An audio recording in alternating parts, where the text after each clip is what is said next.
Student, welcome to DSC HI channel. Hope आप सभी स्वस्थ होंगे, खुश होंगे। तो आज हम इस वीडियो में बात करेंगे डीएड सेकेंड ईयर का जो हियरिंग इम्पेयरमेंट का पेपर है, education of children with the hearing impairment. इसको आज हम इस वीडियो में देखेंगे, जो कि जून 2024 में हुआ था। जैसा कि सबसे पहले आपको ये क्वेश्चन पेपर देखने बहुत ज़रूरी है, क्योंकि आपके क्वेश्चन किस तरीके से सेट होते हैं उस हिसाब से जो है वो अपनी प्रेपरेशन जो है वो आप कर सकते हो। और कभी बार क्वेश्चन जो है वो आपको डायरेक्ट देखने को भी मिलते हैं। सबसे पहला जो है वो ट्रू फॉल्स पूछा गया है। AAC is a way to communicate that does not use a speech. तो ये बिल्कुल सही है। यहाँ जो हमारा AAC की फुल फॉर्म क्या है? ऑगमेंटेटिव अल्टरनेटिव कम्युनिकेशन, जो कि किसके लिए यूज होता है? कम्युनिकेशन का एक वे है जो कि डेफ बच्चों के लिए हम यूज करते हैं, जैसे उनके लिए साइन लैंग्वेज का, बॉडी लैंग्वेज जो है, चार्ट की मदद से, ऑडियो वीडियो, अलग अलग तरीके से हम यूज़ करते हैं। तो वो क्या है? हमारा कम्युनिकेशन का वे है। तो यहाँ ये स्पीच के लिए यूज़ नहीं होता है, तो ये बिल्कुल जो है वो राइट है। नेक्स्ट क्या है कि barrier for environment is a limited only to the physical structure. So जो बैरियर है इन्वायरमेंट में, वो अकेले फिजिकल स्ट्रक्चर में ही बैरियर नहीं है, मीन्स हमारी बिल्डिंग्स वगैरह में ही बैरियर नहीं है, अदर बैरियर्स भी हैं। जैसे कि आप, ये आंसर जहाँ गलत है। बैरियर्स जैसे एटीट्यूडनल बैरियर है, बच्चों के जो डेफ बच्चे हैं उनके लिए तो बड़ा बैरियर जो है वो कम्युनिकेशन का है, लैंग्वेज का है। तो इस तरीके से बहुत सारे बैरियर्स जो है वो देखने को मिलते हैं हमारे इन्वायरमेंट में डेफ बच्चों को लेकर। ये आंसर गलत है। थर्ड जो हमारा क्वेश्चन क्या है? Inclusive education different from the concept of integration. तो ये बिल्कुल जो है वो सही है, क्योंकि इंटीग्रेशन डिफरेंट है और इंक्लूजन डिफरेंट है। तो ये आपको, मैंने एक छोटी सी वीडियो बना रखी है 3 मिनट की, उसको आप देखेंगे तो आपको 4 कॉन्सेप्ट जो है वो आपको देखने को मिलेंगे। वहाँ सेग्रीगेशन क्या है, इंटीग्रेशन क्या है, इंक्लूजन क्या है एंड एक्सक्लूजन क्या है, वो आपको इस पेपर के रिलेटेड जो है वो श्योर आपको पता होने चाहिए। तो उसको आप एक बार देख लीजिएगा। नेक्स्ट क्या है हमारा कि Samagra Shiksha scheme is a integrated scheme for school education covering entire school education.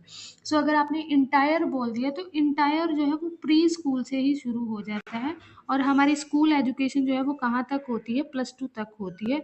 ये आप सभी जानते हैं। तो इसीलिए यहाँ 10th तक की बात की है, तो इसीलिए यहाँ ये आंसर क्या है? गलत हो जाता है। नेक्स्ट क्या है कि UDL stand for universal design for learning. तो यस, यूनिवर्सल, जो यूडीएल की फुल फॉर्म क्या है? यूनिवर्सल डिज़ाइन फॉर लर्निंग है। तो ये भी जो आंसर क्या है हमारा सही है। तो ये हमारा था। नेक्स्ट हम देखेंगे मल्टीपल चॉइस क्वेश्चन। तो सबसे पहले क्या है कि कौन सी टेक्नोलॉजी जो है वो हम CWHI वाले बच्चों के लिए यूज़ करते हैं? तो आपको पता है रियल टाइम कैप्शनिंग भी यूज़ करते हैं, लूप इंडक्शन जो कि ग्रुप हियरिंग एड है उसका भी प्रयोग करते हैं, और स्पीच टू टेक्स्ट, जैसे मैं बोल रही हूँ तो इसका नीचे कैप्शनिंग लगा दी जाएंगी, जहाँ स्पीच जो बोल रहे हैं उसका टेक्स्ट में जो है कन्वर्ट हो जाना। तो इस तरीके की टेक्नोलॉजी जो है वो बच्चों के लिए यूज़ की जाती है। तो ये सभी आंसर क्या है? हमारे राइट है। तो ऑल ऑफ द अबव हो जाएगा। नेक्स्ट क्या है हमारा? Learners are active and a learning activity are facilitated by teachers. तो यस, लर्नर एक्टिव है और टीचर जो है वो एज अ फैसिलिटेटर काम कर रहा है।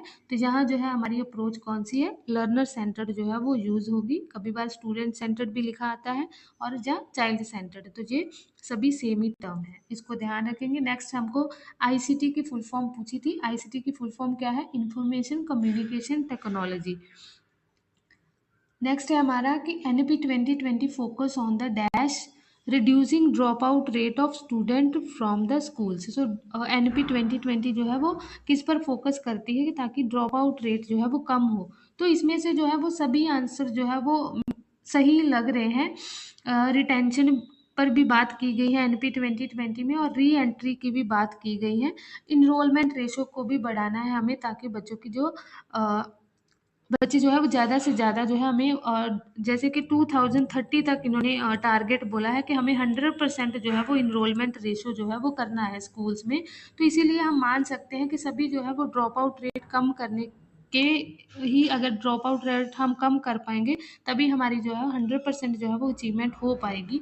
तो यहाँ जो है हम इसको सभी को मानकर चलेंगे कि सभी आंसर जो है, सभी जो ऑप्शन है वो सही है। नेक्स्ट क्या है हमारे पास? शॉर्ट क्वेश्चन है, जैसे कि write any one role of multi disciplinary team. So multi disciplinary team जो है वो आपको पता होनी चाहिए कि मल्टी डिसिप्लिनरी टीम क्या आती है। कि जैसे हम हेयरिंग इम्पेयरमेंट वाले बच्चे के लिए पढ़ रहे हैं तो उनके लिए सिर्फ एक स्पेशल एजुकेटर की ही नीड नहीं है, उसके लिए अलग अलग प्रोफेशन जो है वो काम करते हैं। जैसे कि ऑडियोलॉजिस्ट काम करता है, फिर स्पीच लैंग्वेज पैथोलॉजिस्ट जो कि बच्चों को स्पीच ट्रेनिंग देते हैं, फिर जो है वो साइकोलॉजिस्ट भी यहाँ काम करते हैं। साइकोलॉजिस्ट के साथ साथ जो है वो ईएनटी डॉक्टर जो कि मेडिकल डॉक्टर होते हैं, वो भी बच्चों की कान की जांच करते हैं।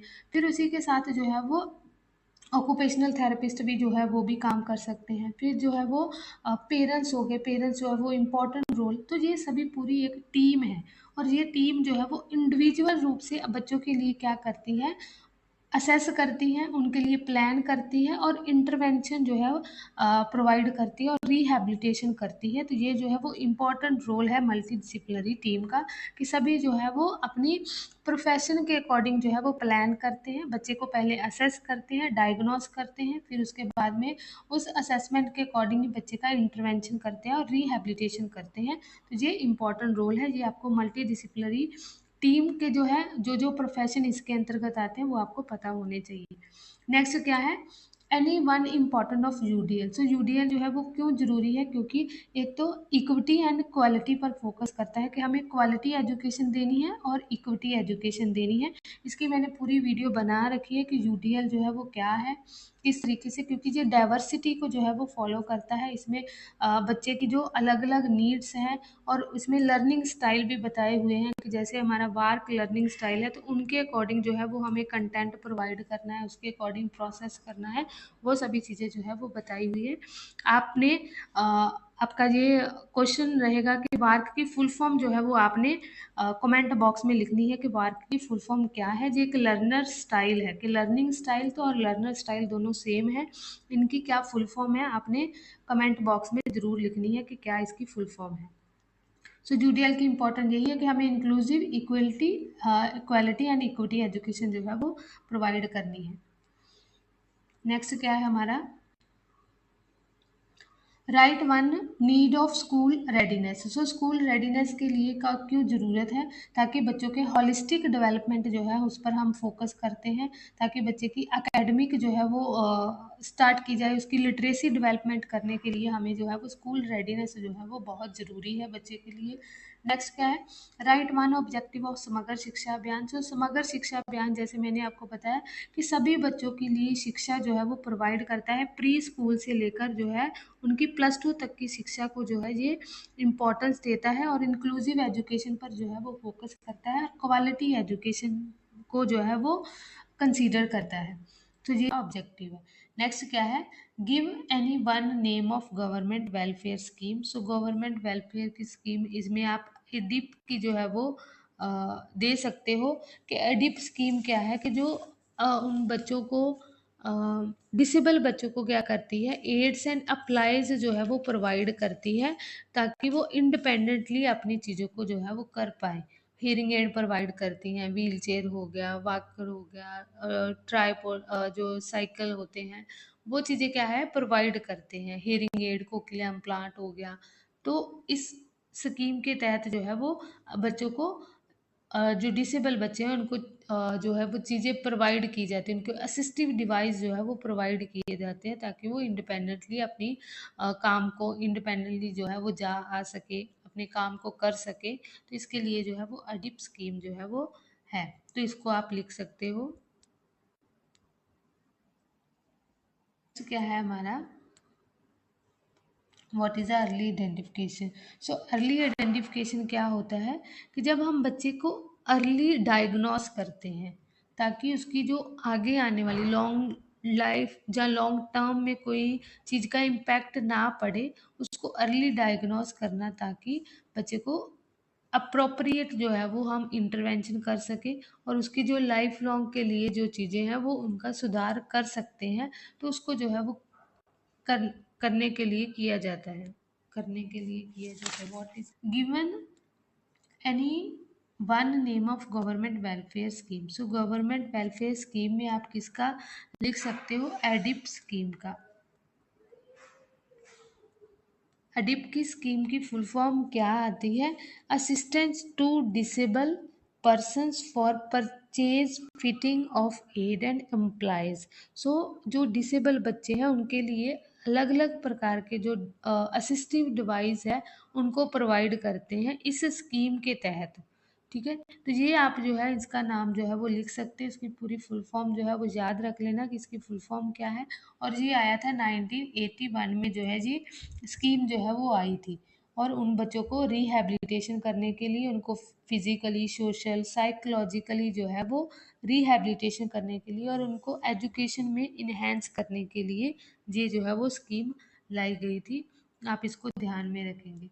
ठीक है, नेक्स्ट है हमारा what is a early identification. Identification क्या होता है कि हम जितना जल्दी किसी चीज़ का पता लगा लें उतना जल्दी हम क्या कर सकते हैं, इंटरवेंशन कर सकते हैं।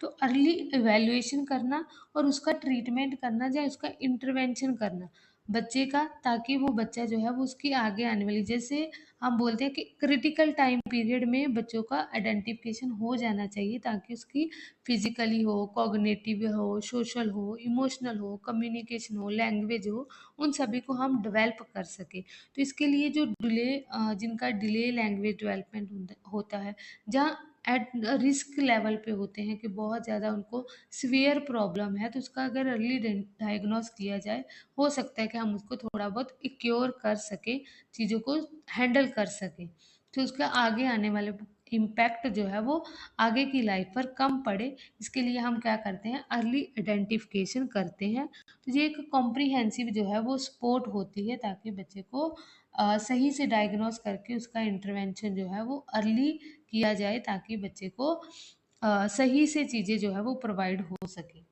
नेक्स्ट क्या है हमारा, right one difference between the special education and inclusive education. तो इसीलिए मैंने आपको बोला कि आपको ये टर्म्स जो है वो पता होनी चाहिए क्योंकि आपको पूछ ली जाती है। सो स्पेशल एजुकेशन में आपको पता है कि सभी चीज़ें क्या है, सेपरेट स्कूल्स जो है वो बनाए जाते हैं, इसमें इंडिविजुअली पर बच्चे पर फोकस किया जाता है।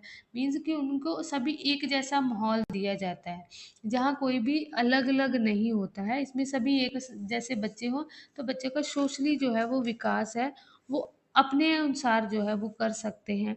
उनको थोड़ा सा जो है नेसेसरी सपोर्ट जो है वो मिल जाती है, अकोमोडेट चीज़ें होती हैं स्पेशल स्कूल में, उनके अकॉर्डिंग जो है वो सभी इन्वायरमेंट जो है इंफ्रास्ट्रक्चर जो है वो स्पेशल बच्चों की नीड को ध्यान में रखते हुए ही बनाया जाता है। और वहाँ जो है वो स्पेशल रिसोर्सेस भी प्रोवाइड होते हैं कि उनकी जैसे एलसीडी आपने देखा होगा, जहाँ स्पेशल बच्चे होंगे उनके लिए अमूमन जो है वो चीज़ें लगी होती हैं, चार्ट पिक्चर्स हो गया, एलसीडी हो गया, ये सभी जो है वो उन्होंने लगाए होते हैं स्पेशल स्कूल्स में, स्पेशल एजुकेशन जहाँ प्रोवाइड होती है।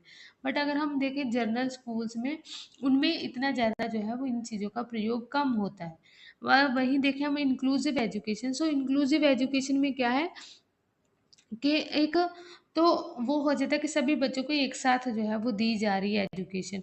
बट हो सकता है कि यहाँ कहीं ना कहीं बच्चों को एक अप्रोप्रिएट या एक सही तरीके से जो चीज़ों की बच्चों की नीड है उनकी नीड को फुलफिल नहीं किया जा रहा है। तो इंक्लूसिव एजुकेशन में क्या होता है कि उनमें सभी बच्चों को एक साथ है, जहाँ नॉर्मल बच्चे भी साथ में हैं और स्पेशल बच्चे भी हैं। कोई भी चाहे लर्निंग डिसेबिलिटी है, चाहे किसी भी प्रकार की वो बैकग्राउंड से है, किसी भी प्रकार की उसकी एबिलिटी है, तो वो सभी क्या है एक साथ है। तो इंक्लूसिव एजुकेशन क्या है, हम सभी बच्चों को साथ में लेकर जो है वो एक ही छत के नीचे एक ही क्लासरूम में बिठाकर पढ़ाते हैं। बट स्पेशल एजुकेशन क्या है, स्पेशल एजुकेशन में सभी चीज़ें जो है वो एक ही डिसेबिलिटी के बच्चे हो सकते हैं, जहाँ सभी डिसेबल ही बच्चे जो है वो स्कूल में होते हैं, वहाँ नॉर्मल बच्चे नहीं होते। तो ये जो है वो डिफरेंस है, आपको ध्यान में रखना है कि स्पेशल एजुकेशन क्या है, इंक्लूसिव एजुकेशन क्या है। नेक्स्ट क्या है, right full form of the CBR. तो सीबीआर की फुल फॉर्म क्या है, कम्युनिटी बेस्ड रिहैबिलिटेशन। के कम्युनिटी के बेस हम रिहैबिलिटेशन किस तरीके से करते हैं उसकी आपको फुल फॉर्म ध्यान में रखनी है। नेक्स्ट क्या है, write one role of parents in a education of CWHI। So parents का रोल जो है आपको पता है क्रूशियल रोल होता है, क्योंकि वही जो है वो एक स्पोर्ट की तरीके से काम करते हैं। अगर बच्चे को इमोशनली, सोशली, एकेडमिकली सपोर्ट करेंगे तो बच्चा जो है वो अच्छे तरीके से अपनी चीज़ों को जो है वो सीख पाएगा। तो जो है वो पेरेंट्स का रोल जो है वो नेसेसरी भी है, बहुत ज़रूरी है और सपोर्टिव होना चाहिए, ताकि बच्चे की एजुकेशन में जो है वो बहुत अच्छा इम्पैक्ट पड़ सके और अच्छे तरीके से बच्चा सीख पाता है। अगर बच्चे की एजुकेशन में पेरेंट्स जो है वो अवेयर होंगे उस बच्चे के बारे में और उनको एजुकेशन पता होगी किस तरीके से देनी है, तो बच्चा जो है वो आगे अच्छे से तरीके से सक्सीड कर सकता है। तो पेरेंट्स का रोल मोस्ट इम्पॉर्टेंट है। नेक्स्ट क्या है हमारा, शॉर्ट नोट जैसे क्वेश्चन आते हैं आपको। इसमें पहला क्वेश्चन क्या है, importance of fostering the positive school climate. School climate को पॉजिटिव बनाना जो है वो बहुत ज़रूरी है, ताकि बच्चों की हम ओवरऑल डेवलपमेंट जो है वो कर सके। बच्चों की एकेडमिक सक्सेस के लिए बहुत ज़रूरी है, इमोशनल एंड सोशल वेलबींग के लिए ज़रूरी है, इंक्लूसिव एजुकेशन हो गया, equity and life long learning के लिए ये चीज़ें जो है वो बहुत ज़रूरी है। नेक्स्ट क्या है हमारा, silent feature of RPWD act 2016। RPWD act जो 2016 है, इसमें सबसे जो मेन साइलेंट फीचर क्या है कि बच्चे को साथ डिस्क्रिमिनेट नहीं करना है, कि विदाउट एनी डिस्क्रिमिनेशन के बच्चे को क्या करना है, एडमिट करना है स्कूल में। तो इसमें भी इंक्लूसिव एजुकेशन की ही बात की गई है।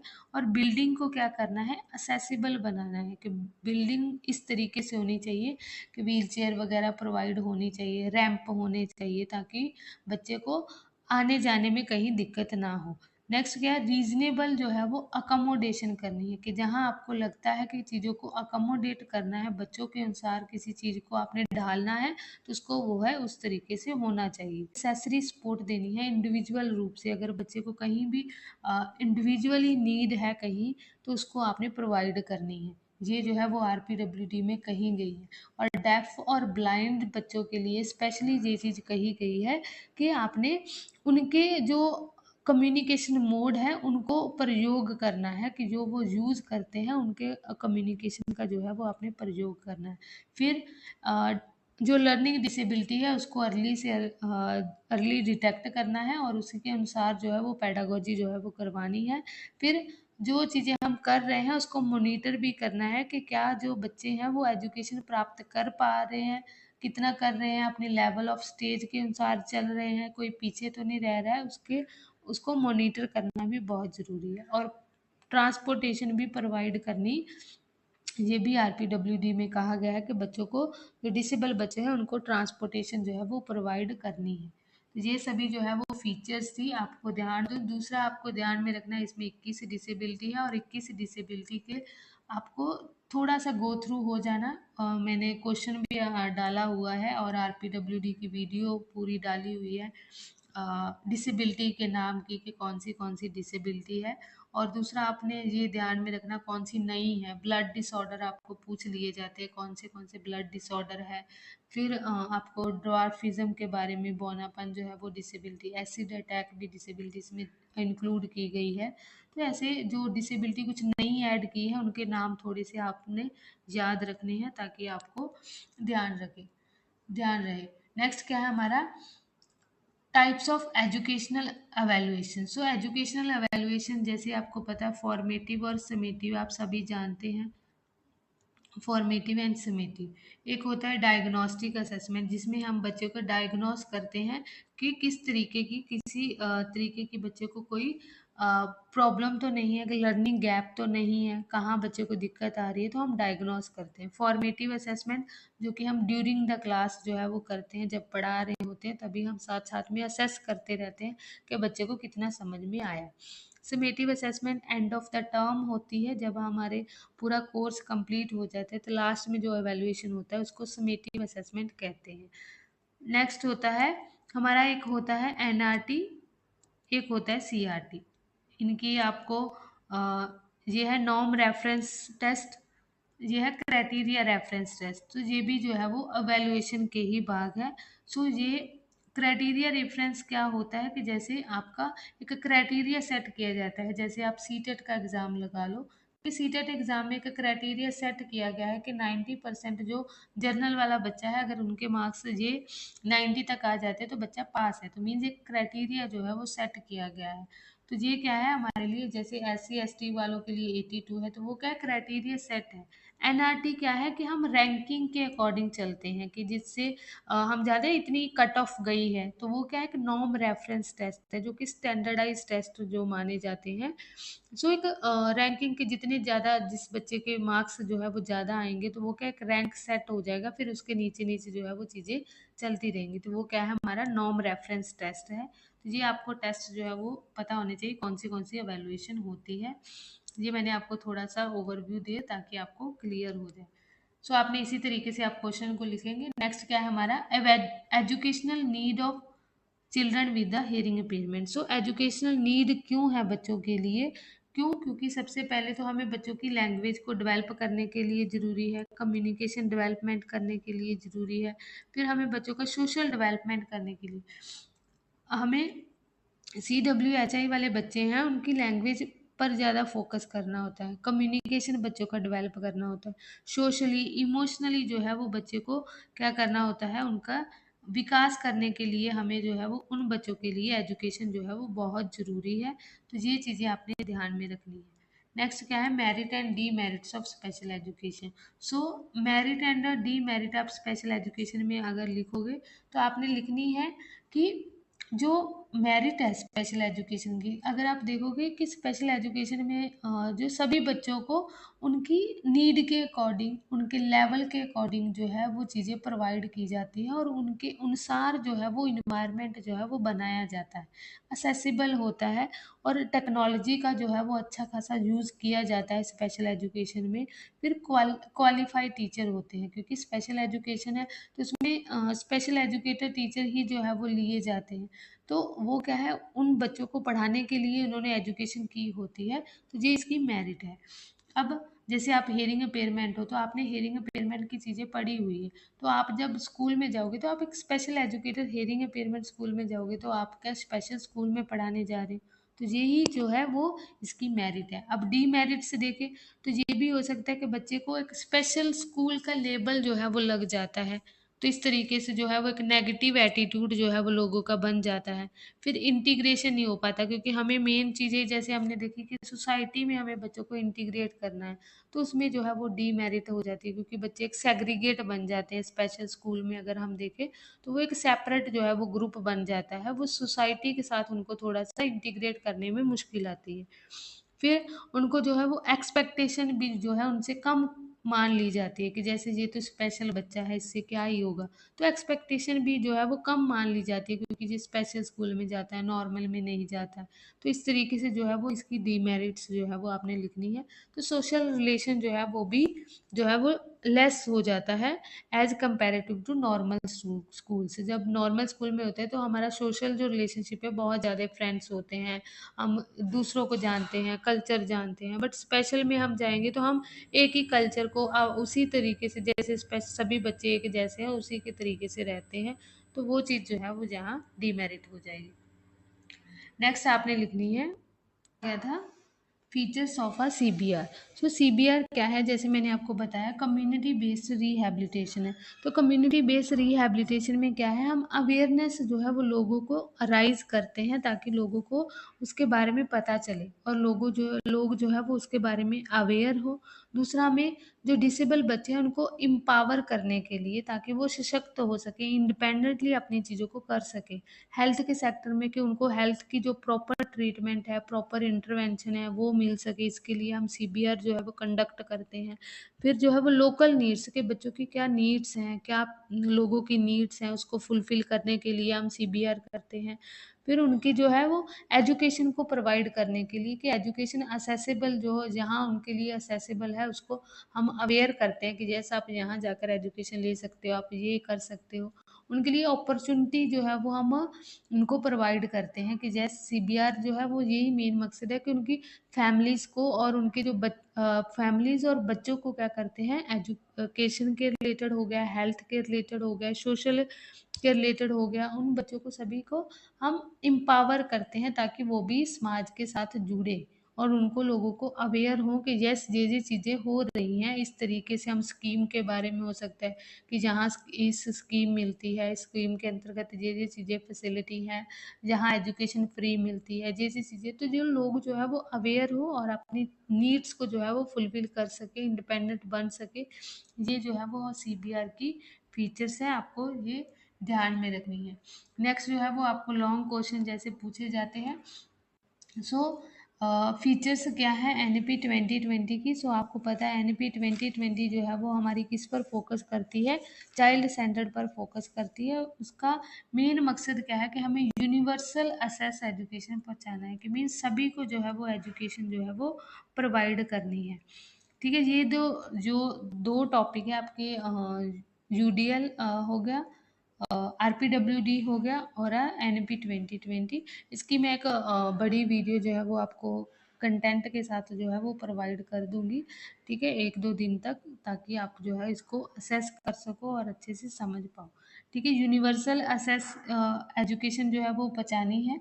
दूसरा जो है वो ईसीसी पर जो है वो फोकस किया गया है इसमें, अर्ली चाइल्डहुड केयर एजुकेशन। इसकी फुल फॉर्म भी आपको पूछ ली जाती है, आपने ये जो फुल फॉर्म्स वाले हैं वो आपने ध्यान में रखना है।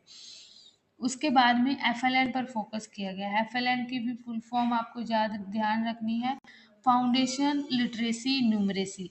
सो इसके पर भी फोकस किया गया है। दूसरा मल्टीलिंगुअल पर जो है वो फोकस किया गया है, और मदर लैंग्वेज पर 5th क्लास तक जो है वो बच्चों को मदर लैंग्वेज जो है वो मदर लैंग्वेज में एजुकेशन प्रोवाइड करनी है। इसको आप जो है वो अप टू कर सकते हो, मीन्स इसको आप बढ़ा सकते हो, 8th क्लास तक जो है वो आप इसको ले जा सकते हो। अगर बच्चे को आपने एजुकेशन प्रोवाइड करनी है तो 5th क्लास तक मैंडेटरी है। उसके बाद में आप 6th क्लास में भी उसकी मदर लैंग्वेज में भी, 6th क्लास में भी, 7th क्लास में और 8th क्लास में भी आप उसकी मदर लैंग्वेज तक पढ़ा सकते हो। ये एनपी 2020 ने कहा है। फिर इंक्लूसिव एजुकेशन एंड इक्विटेबल जो है वो फोकस करती है एनपी 2020। और आपने स्ट्रक्चर जो है वो एनपी 2020 का याद रखना है, 5+3+3+4। सो ये जो है वो एजुकेशन का नया स्ट्रक्चर जो है वो दिया गया है, जिसमें 5 क्या है, हमारी फाउंडेशन स्टेज है, जो सेकंड वाली है वो प्रिपरेटरी स्टेज है, थर्ड वाली मिडिल स्टेज है और ये वाली सेकेंडरी स्टेज है। तो ये नया स्ट्रक्चर है, इसने रिमूव जो वो किया है वो 10+2 वाले जो स्ट्रक्चर है उसको रिमूव करके ये नया स्ट्रक्चर जो है वो एनपी 2020 में दिया गया है। और वोकेशनल एजुकेशन की जो है वो इसमें बात की गई है, और वोकेशनल एजुकेशन जो है वो 6th क्लास से जो है वो स्टार्ट हो जाना चाहिए, इस तरीके से बात कही है। और हॉलिस्टिक एंड मल्टी डिसिप्लिनरी की अप्रोच की है कि बच्चे का हॉलिस्टिक विकास करना है और मल्टी डिसिप्लिनरी जो है वो एजुकेशन है वो प्रोवाइड करनी है। तो ये चीज़ें जो है वो आपने लिखनी है एनपी 2020 में। नेक्स्ट जो क्वेश्चन क्या है कि डिस्कस, इसमें से कोई भी एक क्वेश्चन करना है, ठीक है, और इस आगे जो है वो उसमें से आपने दो बड़े क्वेश्चन करने होते हैं और आपको दोनों में जो है वो ऑप्शन होती है। कभी बार बच्चे छोड़ देते हैं, आप तो चलो आपके एक्सपीरियंस है, बट जो नए फर्स्ट ईयर वाले बच्चे हैं उनको कन्फ्यूजन हो जाती है, क्योंकि एक आध मैंने भी सुना है कि बच्चा ऐसे छोड़ आया था, इसलिए मैंने आपको ये बताया। Discuss about a various types of assistive device that can be used for a CWHI। So assistive device आपको पता ही है कौन से आप ग्रुप हेयरिंग एड जो है यूज़ करते हैं बच्चे, फिर ये कैप्शनिंग यूज़ करते हैं, स्पीच टू टेक्स्ट का यूज़ करते हैं। तो वो सारे असिस्टिव डिवाइस में आप लिख सकते हो, एफएम सिस्टम है, ठीक है, लूप इंडक्शन है, इंफ्रारेड जो सिस्टम होता है वो है। तो ये सभी क्या है, आपके असिस्टिव डिवाइस है जो CWHI वाले बच्चे जो है वो प्रयोग करते हैं। तो इनके बारे में आपने लिखना है। आप वो भी लिख सकते हैं, इंडिविजुअल हियरिंग एड जो है वो भी बच्चे प्रयोग करते हैं। नेक्स्ट क्या है हमारा, right, what is the barrier free environment? So barrier free क्या होता है कि जहाँ हम इजीली चीज़ों को असेस कर पाते हैं, कोई भी बाधा नहीं आती है जिसमें, वो क्या है हमारा बैरियर फ्री एनवायरनमेंट है। उसमें ये आगे क्वेश्चन आपको दिया गया है कि explain the various types of barrier faced by the CWHI। तो CWHI के द्वारा जो है वो कौन से बैरियर्स जो है वो उनको सामना करना पड़ता है। तो आपको पता है कि सबसे बड़ा जो है बैरियर है उनके लिए कम्युनिकेशन और लैंग्वेज का ही बैरियर जो है वो आता है। फिर उनके लिए इंस्ट्रक्शन की वर्बल इंस्ट्रक्शन जो है वो टीचर प्रोवाइड देते हैं, स्पेशल जो है वो इंस्ट्रक्शन नहीं होती। एटीट्यूड जो है वो अलग सा होता है कि हाँ ये तो आपको पता है डेफ एंड डम बोल दिया जाता है, गूंगे बहरे, मीन्स उनका एटीट्यूड थोड़ा सा अलग सा होता है। तो ये जो एटीट्यूड है वो बैरियर जो है वो आता है। फिजिकल बैरियर की इन ए सेंस लर्निंग मटेरियल जो है वो उनके लिए फिजिबल नहीं होता उतना ज़्यादा कि वो चीज़ों को अच्छे तरीके से वो सीख पाएँ, क्योंकि उनकी लैंग्वेज में नहीं है और वो लैंग्वेज उनके पास पहले ही लिमिटेड होती है। तो ये पेडागोजी बैरियर जो है वो बच्चों के लिए आते हैं। तो इस तरीके से आपने लिखना है। नेक्स्ट क्या है, discuss any one government welfare scheme. तो यही आपने यहाँ भी वन लिखा है तो आप अडिप ही लिखोगे। सो अडिप जो है वो 1981 में जो है वो स्कीम आई थी। इसमें आपने पूरा लिखना है कि अडिप स्कीम के बारे में क्या क्या है, कि इसमें जो है वो 40% जो है वो लीस्ट, जैसे हमारा बेंच मार्क है, लिस्ट जो है वो 40% बेंचमार्क के अंतर्गत अगर बच्चा आता है, उसके पास यूआईडी कार्ड है, यूआईडी कार्ड है, तो बच्चे को जो है वो ये अडिप स्कीम दी जाती है। और अडिप स्कीम जो है वही मैंने बताया कि फिजिकली सोशल साइकोलॉजिकल जो है वो रिहैबिलिटेशन करती है और इन्हेंस करती है उनकी एजुकेशन एंड इकोनॉमिकली पोटेंशियल को। इसमें इवन कि बच्चे को हेयरिंग एड, कोक्लियर इम्प्लांट और व्हील चेयर हो गया, उनको जो भी असिस्टिव डिवाइस की जो बच्चे को इंडिपेंडेंटली चीज़ें करने के लिए फोर्स करती हैं, वो चीज़ें प्रोवाइड की जाती हैं। इवन कि जो छोटे बच्चे होते हैं, 6 ईयर के बच्चे होते हैं, उनके लिए TLM किट भी दी जाती है, कि टीचिंग लर्निंग मटेरियल किट भी प्रोवाइड की जाती है स्कीम के अंतर्गत। सो ये स्कीम जो है वो MSJE क्या है, मिनिस्ट्री ऑफ सोशल जस्टिस के अंतर्गत आती है, जो कि गवर्नमेंट ऑफ इंडिया के द्वारा जो है वो इसको बनाया गया है। तो ये जो है वो पूरा है, समझ में आया होगा। कोई भी आपका डाउट्स रह जाता है तो आप कमेंट ज़रूर कीजिएगा। So thank you so much. ये था आज की वीडियो।